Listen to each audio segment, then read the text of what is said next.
Hi everyone, and let's see the second part of this. So what we are going to do is we are going to see the ecosystem config and we are going to set up the deployment for this.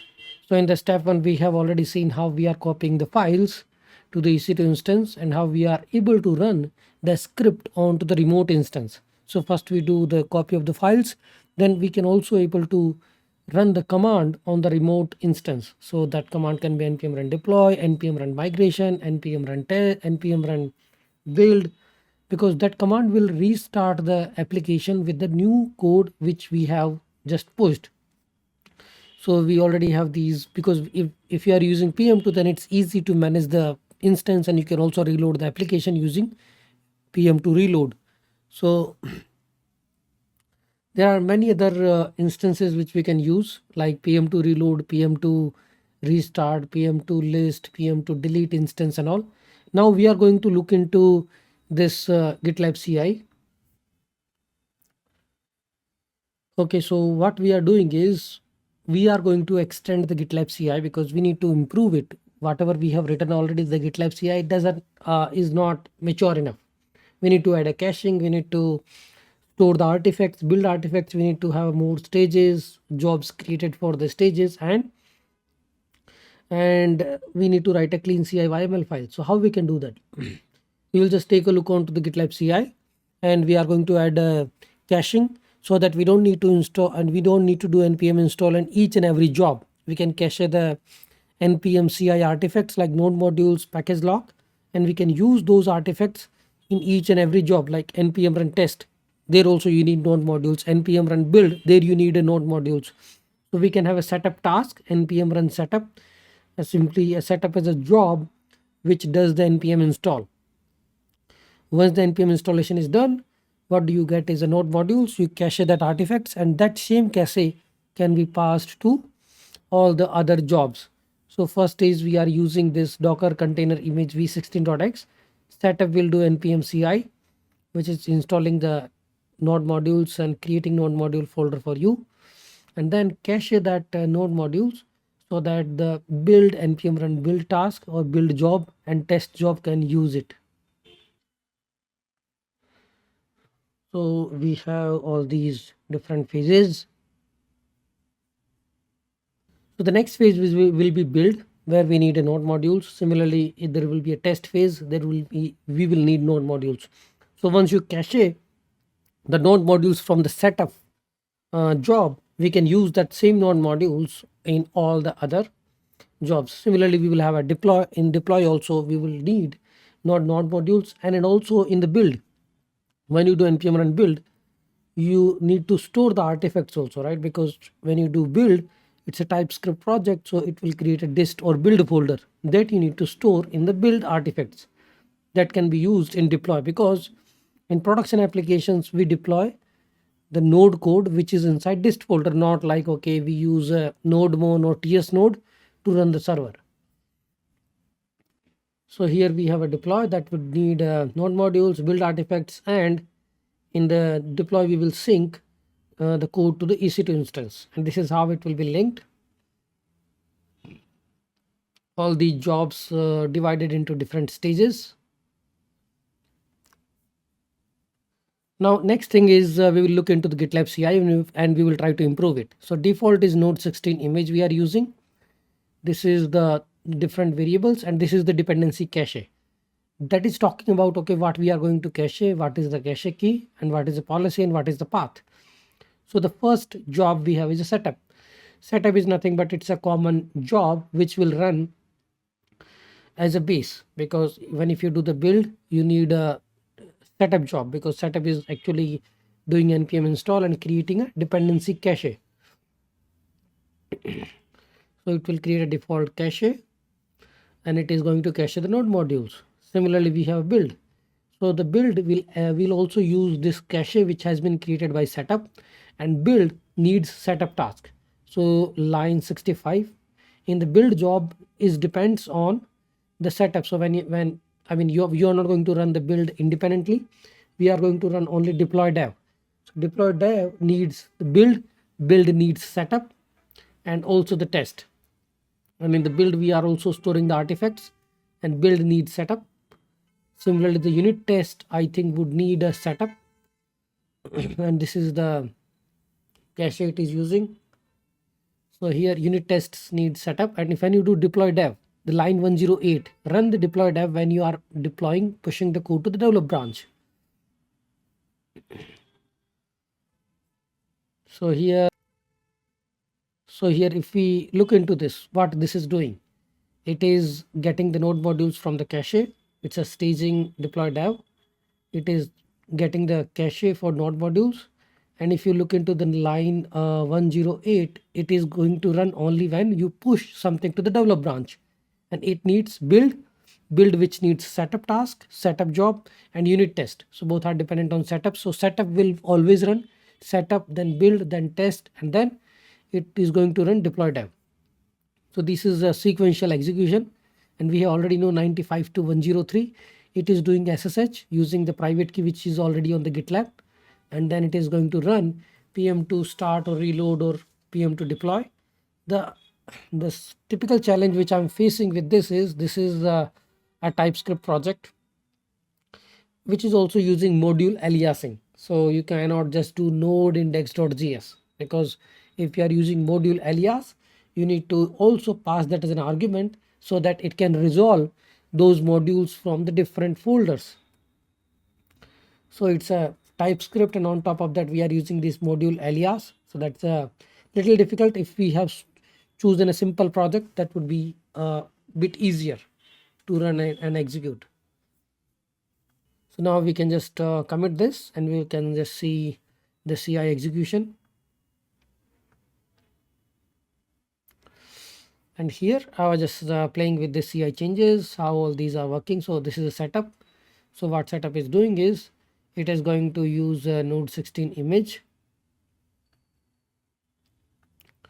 and then there is a deploy task. Here in CI CD we already have these variables created. You can also set up these variables: node env, port, host, database variables, database URL, and all these also you can configure inside a CI CD variables, because these are private and can be accessed whoever has access to the GitLab. Okay, so you can also put a node env, host, and port information in the process.env. So GitLab runner will be able to populate them inside a process.env. And now once this is done, we should be able to check the pipelines. This is the deploy dev. I'm just checking if it is able to process it. So what we are doing is SCP. That means we have copied the code. So first SCP command will copy the code, and second will do SSH and run specific commands by going into the folder. So I'm just checking the PM to list, and here it is doing a copying of all the files to the node API folder. I saw a small issue that while doing a CI, GitLab is executing this command on the remote instance, but it was throwing an error that npm not found, node not found. Node we have installed through NVM, so I need to export this path explicitly to tell the remote while running that command that okay, this is the place where node is kept or npm is kept, so that while running the npm or node command, it won't throw an error. That is a additional step which I need to do. This is depends on setup how you are doing it. Maybe I will try to improve it and convert it into another script, so we don't need to expose a path here. So here you can see this is a setup job, and then we have a deploy task. We'll wait for the deploy dev, and you can see deploy dev is successful, right? It is able to start the application on line 4. And this is how this end-to-end the whole process flow works. We are able to SSH to the remote, and then you are going to execute a command, and that command depends on you what you are executing. Here what I'm doing is cd home node API, exporting the path, and then npm run deploy. And deploy is nothing but a script written in the package.json, which is going to use a ecosystem config file to start the PM2 instance. That's it. And this is how you should be able to get your application up and running. Now next thing we have is, let's say we are running the application on particular port. how can we expose that port to the outside world? Because we have this AWS EC2 instance, which is a private server. We can only SSH to that, we can only access that. So we need to add a rule so that on a particular port, the outside world should also be able to communicate to our server. Okay, this is anybody from anywhere should be able to access 3000 port on this machine. So I think I have modified the existing SSH rule. Okay, I will get this back later. So this is the inbound rule. I can communicate to this server on 3000 port. And what we need to do is we need to make sure that on 3000 port something is running, so that if I try to use the host colon 3000 port, I should be able to get the instance up and running. This is security group. Security group, there we have an inbound outbound rule to decide what can come in and what can go out from this instance, because this instance is inside a public subnet of a VPC. And here you will get a DNS or public IP, whatever you can choose. And here colon 3000, and I'm able to access the application, because if the application is running, I should be able to see this. This is a Node app is rendering some template, and I should be able to play with this example. This is how you can expose your API to the outside world. This is how you, let's say I build an API and I wanted to consume it, somebody wants to consume it. So first you need to host that API somewhere, and I'm hosting that on EC2 instance, which I have on AWS. Obviously AWS will be charging me for that if you are not using free tier. And this is how we are setting up the GitLab CI. And we can do SSH. I think you also need to add that SSH port. If you have deleted it earlier, I have override the SSH to 22. So you need to add that in the security group. I think I can show you that here, because this you need to add as an inbound rule, SSH to the 22. That will always be there because you want to SSH through the CI, and then 3000 port custom TCP port, so anybody can communicate. Okay, now next thing is our simple setup, because this is a TypeScript and lots of things are there. You can create a local deploy script also that you can run. Let's say I have lots of instructions to execute. So what I can do is SSH to that server and execute this bash script, which contains npm install, npm run migration, npm run dev, and it will start the application there. So inside this, what are the key takeaways? Like we have covered this in the last video also. In this video, we try to improve the overall process. We understood how we can deploy the API to the EC2 instance or any remote cloud instance. We understood how to write a GitLab CI and how to write a different jobs and the stages, how all the jobs and stages works together. When we do push to a particular branch, how we can deploy to the targeted environment, running step-by-step process to the deploy application, like SCP command to the copy the files, and then SSH to run the trigger the script, using PM2 to hot reload without stopping the process, and running script, and all these steps we have understood by the end-to-end process. So that's it for this particular video. This is the part 2. Now in part 3, we are going into again back to our old code, which is PNPM workspace, and there we will try to understand the same setup, how you can deploy to the EC2 instance, and then how to deploy to the Lambda. Okay, so stay tuned. I will be posting more on that.